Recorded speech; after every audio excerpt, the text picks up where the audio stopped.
जय श्री कृष्ण मित्रों देवशयनी हरिशयनी एकादशी का व्रत श्रद्धा पूर्वक करने से और इसकी पावन व्रत कथा को श्रवण करने से कई जन्मों के पाप नष्ट होते हैं।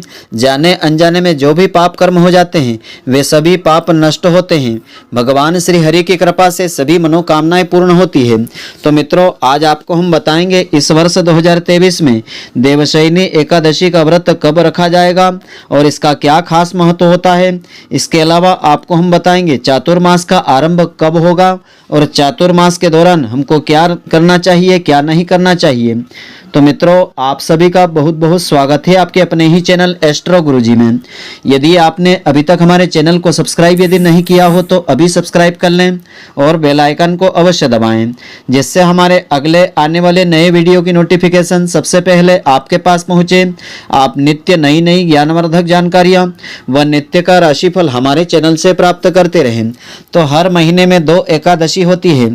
तो आषाढ़ मास की शुक्ल पक्ष की एकादशी को देवशयनी एकादशी या हरिशयनी एकादशी के नाम से जाना जाता है।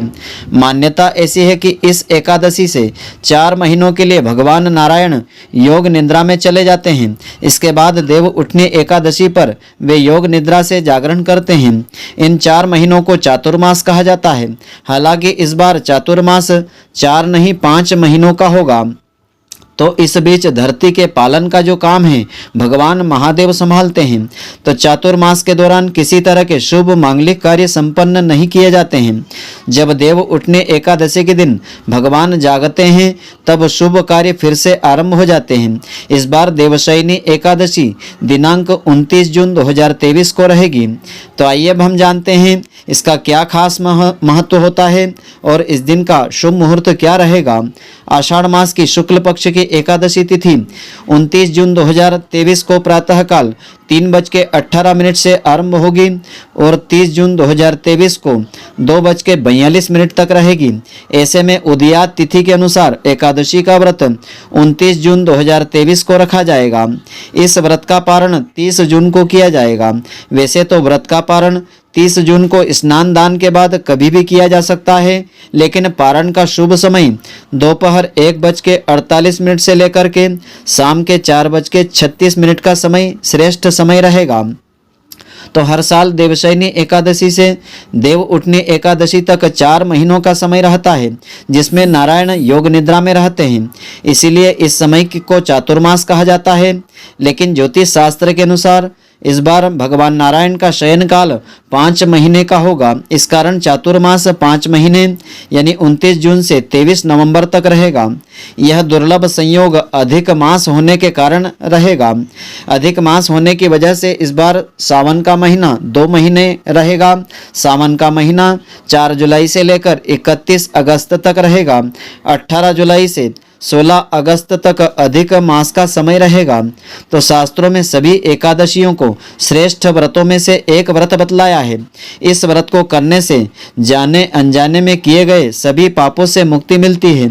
इसके पुण्य से जीवन के तमाम दुख कष्ट दूर होते हैं, मनोकामनाएं पूर्ण होती है और व्यक्ति मोक्ष के मार्ग की ओर अग्रसर हो जाता है।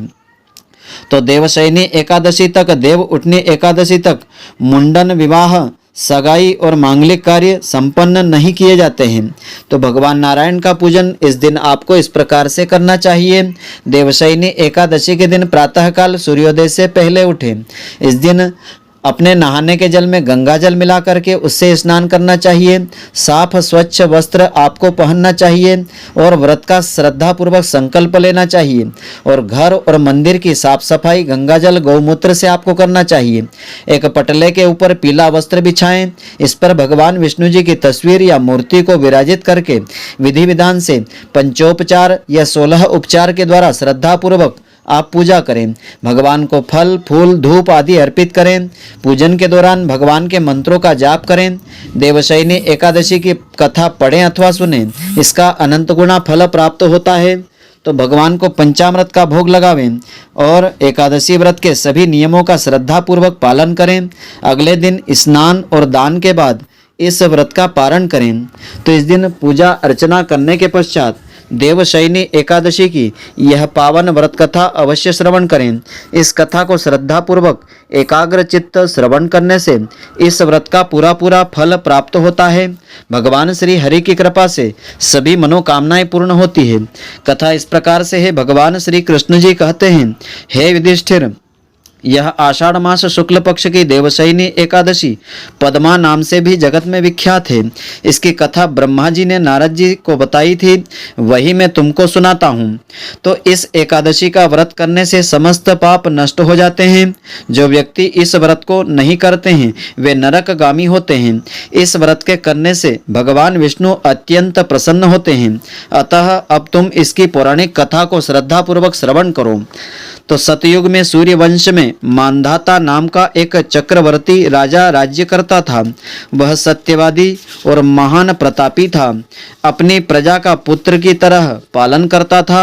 उसके राज्य में प्रजा धन धान्य से भरपूर और सुखी थी। प्रजा धर्मपरायण और शांति से निवास करती थी। राज्य में कभी अकाल नहीं पड़ा था, परंतु एक बार 3 वर्ष तक वर्षा नहीं हुई। उसके परिणाम स्वरूप अकाल सा पड़ गया। तो ऐसा होने के पश्चात प्रजा अन्न की कमी के कारण दुखी हो गई। अन्न न होने से यज्ञ आदि संपन्न नहीं हो पाए। दुखित पीड़ित राजा प्रजा जो है राजा के पास पहुंची। राजा से कहा कि हे राजन, सारे संसार की समृद्धि का आधार अन्न है, जो वर्षा से ही प्राप्त होता है। वर्षा के न होने से राज्य में अकाल पड़ा हुआ है। सारी प्रजा त्राही त्राही पुकार रही है। इसलिए आप कृपा करके कोई ऐसा उपाय कीजिए जिससे कि हमारा यानी प्रजा का सब कष्ट दूर हो जाए। तो राजा मानधाता कहने लगे, मैं कुछ प्रयत्न अवश्य करूंगा। इतना कह करके राजा कुछ सेना को साथ लेकर के वन की तरफ चल दिया। वह विभिन्न आश्रमों का भ्रमण करता हुआ ब्रह्मा जी के पुत्र अंगिरा ऋषि के आश्रम में पहुंचा। राजा ने घोड़े से उतर करके अंगिरा ऋषि को श्रद्धापूर्वक दंडवत होकर के प्रणाम किया। मुनि ने राजा को आशीर्वाद दे करके कुशल क्षेम पूछ करके राजा से आश्रम में आने का कारण पूछा।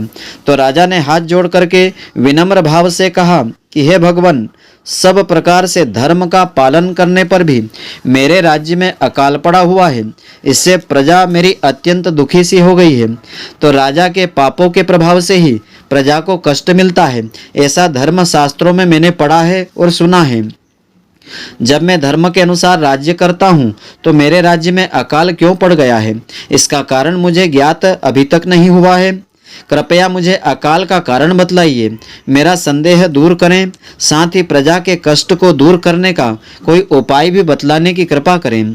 तो राजा की प्रार्थना को सुन करके ऋषि कहने लगे कि हे राजन, यह सतयुग है, सब युगों में उत्तम युग में है।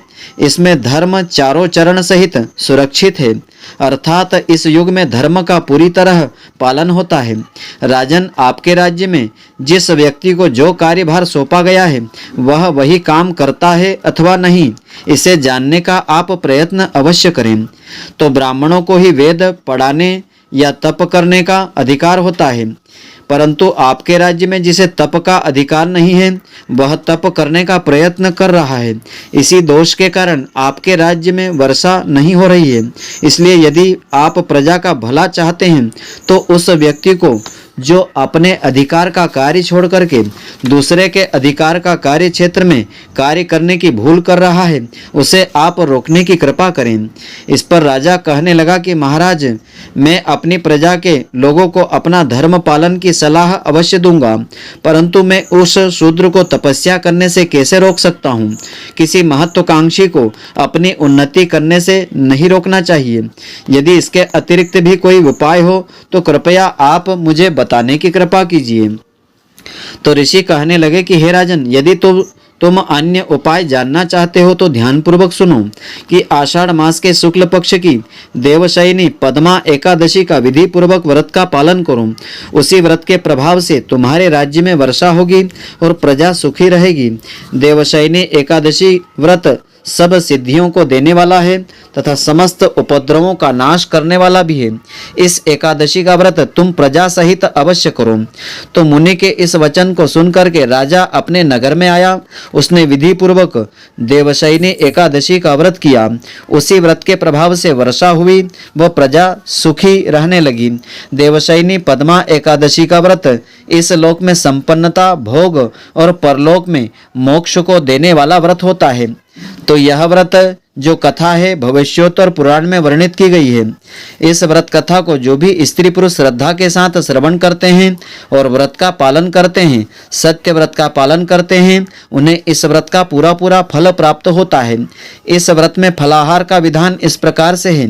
इस दिन प्रातःकाल किशमिश का यानी दाख का सागार प्रातःकाल लेना चाहिए। इस व्रत में किशमिश, फल, दूध, मिठाई आदि आप ले सकते हैं। तो मित्रों, आशा करता हूँ कि आपको हमारी यह ज्ञानवर्धक जानकारी पसंद आई होगी। यदि आपको पसंद आई हो तो आप हमारे वीडियो को लाइक व शेयर अवश्य करें। धन्यवाद। जय श्री कृष्ण मित्रों, फिर मिलेंगे।